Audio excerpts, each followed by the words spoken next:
How's it going, everyone? Shane here, graphic designer and social media manager for Hotwire. I just wanted to unveil my finished stay-at-home project. One of my favorite bands, POWERWOLF, made a board game that came with these little figurines. They came unpainted, so while I was painting them, I thought, maybe I should make a little display for them.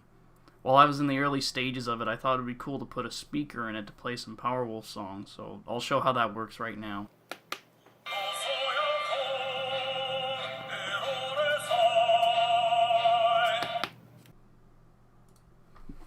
So the speaker plays 1-minute segments of 3 different POWERWOLF songs. I picked ones where they speak in Latin at first to go with their Catholic Mass theme. I tunneled the hole for the button under the middle character with a 3-inch hot knife all the way to the back, where I hollowed out a space for the speaker with the freehand router.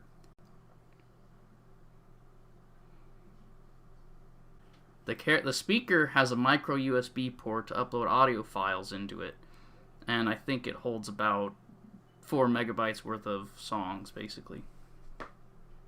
For the floor, I wanted to go with this marble tile look, so I kind of made a wash of white and a little bit of gray just to differentiate it from the default color of the foam. And I used a darker gray for the grout. Once it was all dry, I sealed it with a gloss coat to give it just a shinier appearance. For the wall, I wanted to go with this dark gray cobblestone look.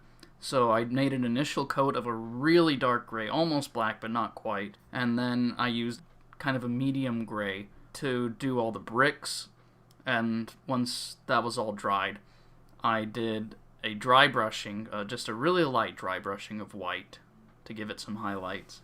I traced over a couple pieces of POWERWOLF artwork in Photoshop to give them kind of a stained glass look. The one here is actually from a shirt, one of my favorite shirts, and this one is from their very first album, Lupus Day.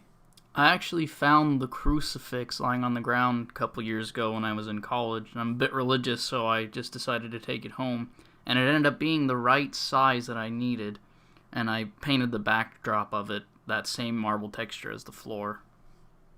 And I think that's going to about do it for this video. Thank you guys for listening to me ramble for like 2 minutes, and thank you guys for supporting Hotwire and making all these amazing projects. I love my job so much because I get to see all the awesome stuff you guys do. So keep crafting, have a good one everyone, and stay safe.